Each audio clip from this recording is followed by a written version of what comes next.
Assalamualaikum warahmatullahi wabarakatuh. Kembali lagi di channel Afrizal Setia Wibisono. Ya, kali ini saya akan memberikan informasi kepada Bapak Ibu rekan-rekan pejuang CPNS ataupun pejuang P3K.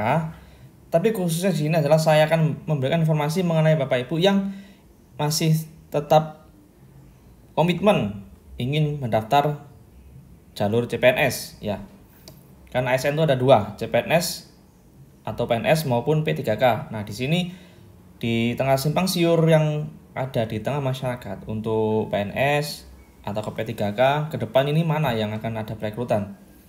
Ada yang bilang semuanya full P3K, ada yang bilang tidak ada CPNS-nya, ada yang bilang masih ada CPNS-nya tapi P3K tetap ada. Nah, di tengah simpang siur ini untungnya masih ada informasi yang bisa setidaknya sementara ini valid ya, walaupun belum ada regulasinya, yaitu pada saat rapat koordinasi atau rakor ya. Rakor APKASI, yaitu APKASI ini apa? Asosiasi Pemerintah Kabupaten seluruh Indonesia. Di mana di sini dihadiri oleh Kemenpan RB, BKN, dan juga dihadiri oleh Bupati seluruh Indonesia. Nah, di sini dibahas banyak sekali hal terkait perekrutan ASN, khususnya untuk CPNS. Akan tapi di sini untuk informasi mengenai CPNS di tahun depan ini sudah ada gambaran, sudah ada grand plan dari Kemenpan RB maupun BKN untuk perekrutan. Nah, seperti apa? Jadi untuk perekrutan ini sempat dibahas oleh Abbas Subagja selaku Deputi Perancangan Jabatan Perencanaan dan Pengembangan SDM di Kemenpan RB. Di situ beliau sempat menyinggung mengenai perekrutan CPNS karena pada saat itu ada pertanyaan dari salah satu audiens mengenai kebutuhan PNS setiap daerah masih dibutuhkan. Nah, semua usulan tersebut sementara ini ditampung oleh BKN dan juga Kemenpan RB untuk dipastikan regulasinya seperti apa, dipastikan nanti ke depannya bagaimana teknis pelaksanaannya, dan sudah direncanakan, sudah dibahas juga dan dijawab oleh Bapak Abbas Subagja di sini untuk bagaimana nasib CPNS ke depan. Nah, di sini akan saya tampilkan cuplikan videonya, bisa Bapak Ibu lihat. Pak Menteri. Kemudian kapan ini PNS, dan tadi betul Pak, dengan digitalisasi saya kira beberapa jabatan juga akan tereliminasi, jumlah orang juga akan tereliminasi. Kemudian kapan merekrut PNS, insya Allah tahun depan kami juga akan mengalokasikan berencana untuk merekrut jabatan-jabatan ASN tertentu yang memang sangat dibutuhkan, karena ada gap untuk sistem karir di dalam sistem karir PNS. Kita butuh agen yang memang harus PNS, kita juga butuh hakim yang PNS, jaksa dan sebagainya, dan tenaga-tenaga lain barangkali yang harus kita lihat. Nah, ini terakhir itu di sosialisasi kami kaitan dengan BLU dan BLUD. Sekarang ini sedang ada revisi tentang PP 23. Nah, oke. Di sini sudah cukup jelas pernyataan dari Bapak Abbas Subagja bahwasanya ke depan masih ada perekrutan CPNS. Akan tetapi dikhususkan untuk beberapa jabatan dan itu pun masih tergantung kebutuhan dari masing-masing daerah. Karena masing-masing daerah pastinya melaksanakan yang namanya ANJAP ABK atau analisis jabatan dan analisis beban kerja. Di situ akan muncul nantinya kebutuhan ASN berapa sih, di jabatan mana, di formasi yang mana, seperti itu. Nah, ini yang masih ditampung oleh BKN maupun akan dibuat regulasinya oleh Pan RB, seperti itu. Akan tapi memang secara pastinya ke depan masih ada ya, masih ada perekrutan CPNS, seperti itu. Namun tidak segencar sebanyak tahun-tahun sebelumnya. Karena berdasarkan rakor di APKASI ini juga dibahas mengenai P3K, di mana P3K ini juga diutamakan ke depannya. Perekrutan lebih banyak di P3K untuk jabatan nakes, tenaga pendidik maupun teknis, seperti itu. Nah, di sini beliau menyampaikan ada beberapa poin yang saya rangkum yaitu untuk PNS alokasi formasi tahun 2023, yaitu satu untuk jabatan yang sangat dibutuhkan. Jabatan yang sangat dibutuhkan, jabatan yang sangat urgent ya. Artinya tidak bisa jika diisi oleh selain PNS. Nah, ini juga tergantung dari anjap ABK-nya setiap daerah, setiap SKPD. Di situ nanti akan divalidasi oleh BKN. Nah, yang kedua adalah jabatan yang hanya bisa diisi PNS seperti jaksa, hakim, agen intelijen, beberapa jabatan fungsional tertentu yang lain. Nah, untuk jabatan nomor 2 ini, perbedaannya dengan yang pertama. Jika yang pertama tadi itu jabatan yang sangat dibutuhkan, artinya apa? Itu fleksibel, masih bisa diadakan di tahun berjalan. Semisal dinas X ya membutuhkan PNS di bulan Januari, maka saat itu juga bisa dilakukan rekrutmen. Pada saat nanti di bulan Agustus ternyata masih butuh, masih bisa dilaksanakan rekrutmen, jadi lebih fleksibel.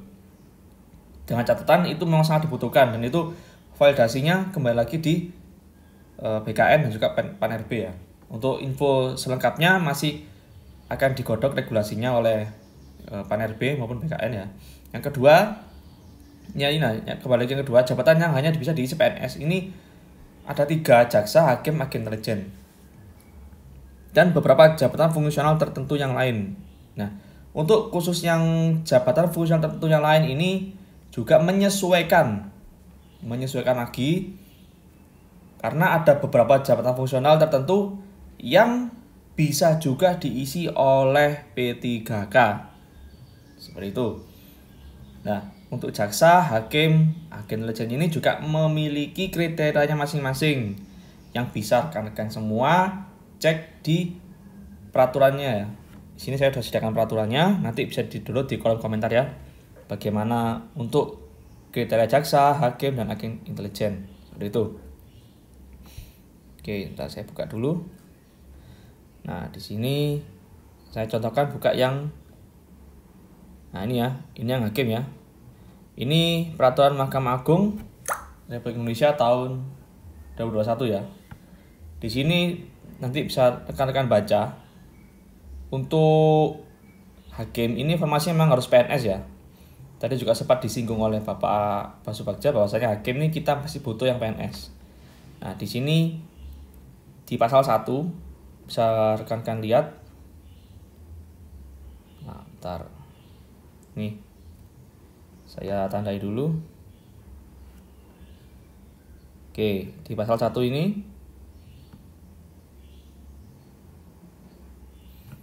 kita ke atas.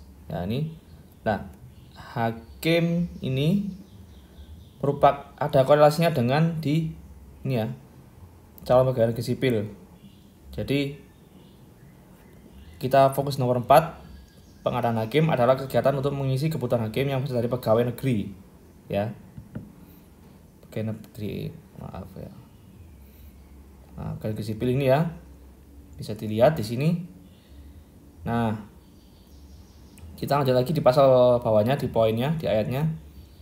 Ini lebih lengkap, lebih rinci bahwasanya untuk hakim ini punya kualifikasi tersendiri, dan juga ada tahapan mengenai perekrutan hakim ya di sini ya.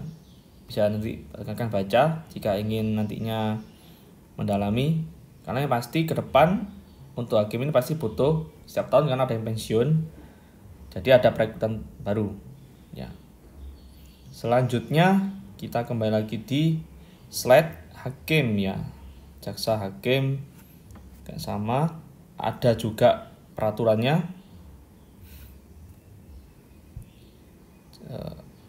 Sama di sini ya di hakim ya. Untuk yang selanjutnya akan saya bahas mengenai agen intelijen ya. Agen intelijen ini juga dibahas di Permen PAN RB ini ya, nomor 8 tahun 2020 tentang agen intelijen. Di sini tepatnya di poin pasal 1 ya, bisa dibaca bahwasanya intinya di sini untuk agen intelijen memang harus PNS di sini. Nah, kita di ayat 6 ini, pejabat fungsional agen intelijen selanjutnya sebagai agen intelijen adalah PNS yang diberi tugas tanggung jawab wewenang. Ya, sekali lagi di sini sudah disinggung untuk ini adalah PNS ya. Seperti itu. Oke. Di sini juga dibahas banyak hal ya. Untuk kualifikasi untuk jadi agen intelijen itu seperti apa? Ada regulasinya di bab 2, kedudukan, tanggung jawab dan kualifikasi rumpun jabatan. Nah, di sini ada jenjang jabatannya untuk agen intelijen itu dari ahli pertama, muda, madya dan utama ya di sini. Nah, ini tugas jabatan masing-masing di agen intelijen ya. Nah, di sini di pasal 14 cukup jelas ya, poin A. Bisa Bapak Ibu lihat, berstatus PNS, memiliki integritas dan moralitas yang baik. Seperti itu. Dan peraturan ini masih berlaku, artinya apa? Jika peraturan ini tidak berlaku, maka sudah dihilangkan atau dikasih keterangan peraturannya baru atau SE lah, ada surat edarannya. Namun tidak ada surat edaran mengenai agen intelijen ini, yang artinya regulasi ini masih berlaku, di mana bahwasanya untuk agen intelijen ini harus berstatus sebagai PNS ya. Nah, ini cukup jelas di sini. Oke. Kita lihat lagi ke bawah. Nah, ini berjasa paling rendah sarjana atau D4. Nanti bisa Bapak Ibu atau rekan-rekan cek sendiri. Untuk regulasi ini banyak sekali di sini disinggung ya. Apa saja yang perlu disiapkan juga dibahas di regulasi ini. Bentar. Saya langsung ke lampirannya ya. Ini untuk angka kredit ya. Jadi karena ini jabatan fungsional tertentu memiliki angka kredit yang pasti harus nanti Bapak Ibu siapkan ketika nanti sudah menjabat. Seperti itu. Oke. Jadi untuk kepastiannya, kesimpulannya bahwasanya untuk perekrutan CPNS ini apakah masih dibutuhkan? Ya, masih dibutuhkan sepanjang yang pertama SKPD memang benar-benar butuh dan divalidasi oleh BKN. Yang kedua, untuk formasi CPNS ini hanya untuk jabatan tertentu dan juga jabatan yang tadi saya singgung ini ya, jaksa, hakim, agen intelijen dan beberapa jabatan fungsional lainnya. Seperti itu. Nah, saya lupa ya, ini juga Bapak Ibu bisa cek di sini ya. Untuk jabatan pelaksana yang nanti kemungkinan masih bisa diisi oleh PNS, bisa Bapak Ibu lihat di Peraturan Menteri PAN-RB nomor 41 tahun 2018 ini ya Bapak Ibu. Ya. Di sini mengenai nomenklatur jabatan pelaksana bagi PNS di lingkungan instansi pemerintah. Yang artinya di sini terdapat banyak sekali jabatan ya, macam-macam jabatan tentang jabatan pelaksana. Kita masih loading karena halaman banyak ya Bapak Ibu. Oke. Di sini akan banyak sekali list nantinya atau jabatan apa saja yang untuk pelaksana itu terdapat hampir lebih dari 100 ya. Nanti bisa Bapak Ibu cek di sini. Nanti akan saya taruh di kolom deskripsi ya. Untuk regulasi ini bisa Bapak Ibu lihat atau bisa download sendiri nanti. Ini karena banyak nih ya. Saya contoh saja analis. Hari ini loading masih aja. Oke. Ya intinya seperti itu ya. Nanti akan saya taruh di kolom chat untuk jabatannya apa saja. Bisa Bapak Ibu cek seperti apa. Jadi kesimpulannya di sini untuk PNS ini masih ada. Bapak Ibu jika masih ingin berkeinginan jadi PNS harus disiapkan dari sejak sekarang, mulai dari berkas dan juga seperti syarat tambahan khusus TOEFL ataupun SKD materi lainnya bisa disiapkan seperti itu. Baik, terima kasih. Sekian dari saya. Wassalamualaikum warahmatullahi wabarakatuh. Selamat pagi. Sukses selalu.